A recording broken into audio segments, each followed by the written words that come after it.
pengembangan etika dan moral. Halo anak-anak, apa kabar kalian hari ini? Semoga kalian sehat, semangat, dan selalu berbahagia ya. Hari ini kita akan belajar tentang moral dan etika. Wah, terdengar serius ya, tetapi tenang. Kita akan membahas semuanya bersama-sama dengan santai dan menyenangkan. Yuk kita perkenalan terlebih dahulu. Perkenalkan, nama saya Siva Putri Niner, saya dari Prodi PGSD atau Pendidikan Guru Sekolah Dasar kelas 2B. NPM saya 24066124081.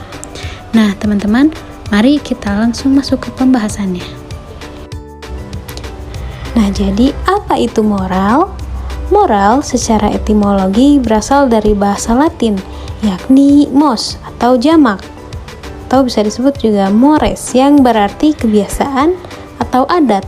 Kata mos atau mores dalam bahasa Latin sama artinya dengan etos dalam bahasa Yunani. Secara umum, pengertian moral adalah suatu hukum perilaku yang diterapkan kepada setiap individu dalam bersosialisasi dengan sesamanya sehingga terjalin rasa hormat dan menghormati antar sesama.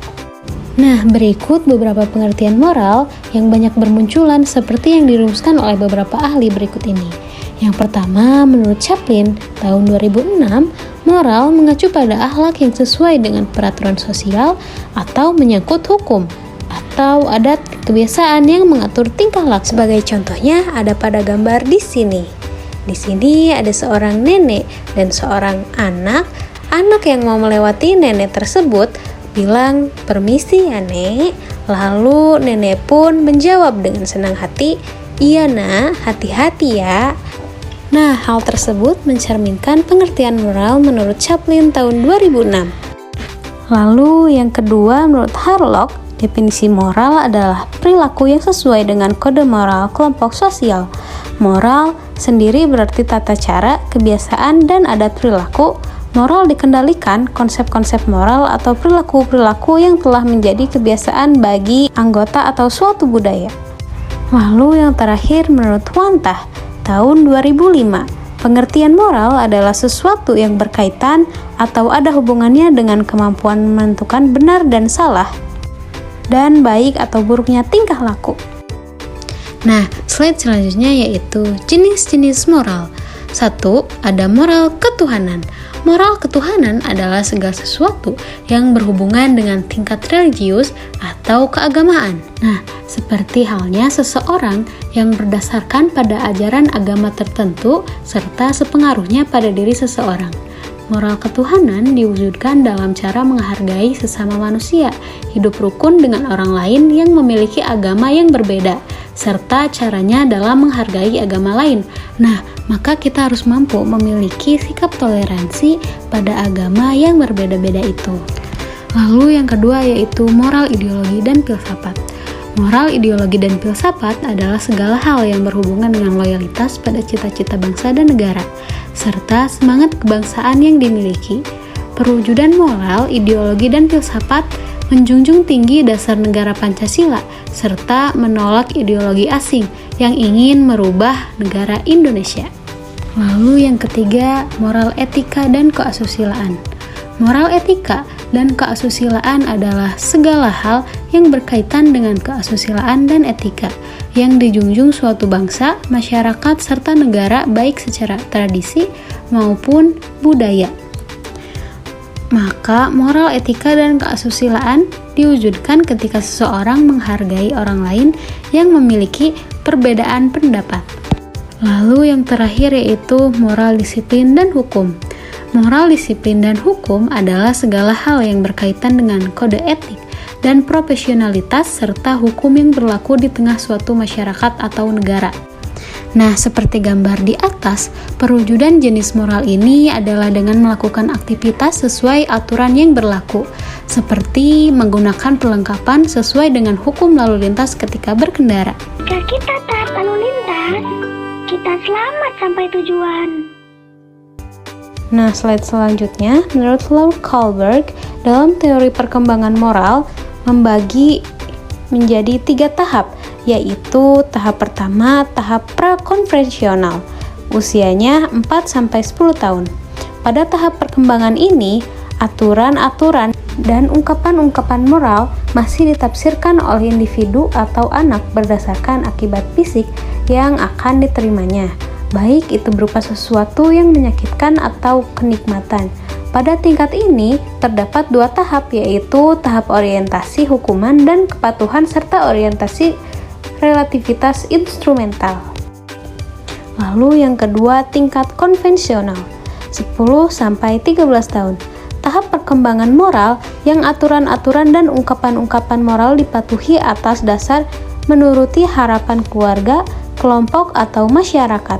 Pada tingkat ini terdapat juga dua tahap, yaitu tahap orientasi kesepakatan antara pribadi atau disebut orientasi anak manis, serta tahap orientasi hukum atau ketertiban. Lalu yang ketiga, tingkat pasca konvensional, 13 tahun ke atas. Tahap perkembangan moral yang aturan-aturan dan ungkapannya yang dirumuskan secara jelas berdasarkan nilai dan prinsip moral yang memiliki keabsahan dan dapat diterapkan. Hal ini terlepas dari otoritas kelompok atau orang yang berpegangan pada prinsip tersebut, dan terlepas pula dari identifikasi diri dengan kelompok tersebut. Nah, yang selanjutnya, konsep dasar etika. Etika sering disebut filsafat moral dan merupakan cabang filsafat yang biasanya disebut filsafat moral yang berbicara mengenai tindakan manusia dalam kaitannya dengan tujuan utama hidupnya. Filsafat ini merupakan cabang filsafat yang berbicara tentang praksis atau tindakan manusia. Dalam istilah filsafat, etika berarti ilmu tentang apa yang bisa dilakukan atau ilmu tentang adat kebiasaan yang menggambarkan nilai-nilai kesusilaan tentang baik dan buruk. Etika juga pengetahuan tentang nilai-nilai itu sendiri. Nah, selanjutnya etika dibedakan dalam 3 pengertian pokok, yaitu yang pertama ilmu tentang apa yang baik dan kewajiban moral. Yang kedua, kumpulan asas atau nilai yang berkenaan dengan akhlak. Dan yang ketiga, yaitu nilai mengenai benar dan salah yang dianut suatu golongan atau masyarakat. Etika mempersoalkan manusia normatif yang ideal berdasarkan ukuran oleh semacam norma tertentu yang menjadi adat kebiasaan manusia itu sendiri. Nah, yang selanjutnya yaitu etika dalam pergaulan.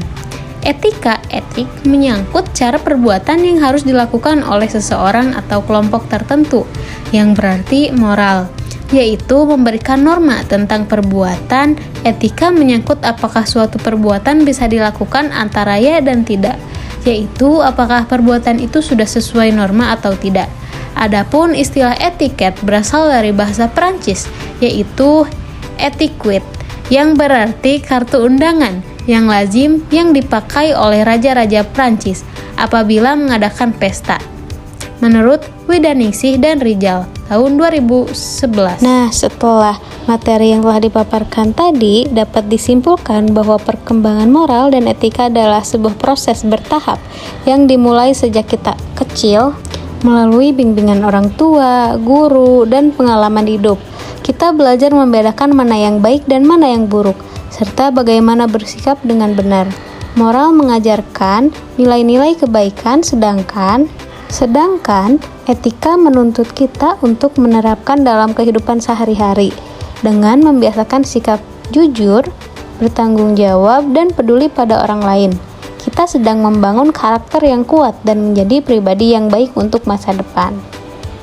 Nah, lalu di sini saya mengambil sumber atau referensinya dari buku atau hasil analisis buku.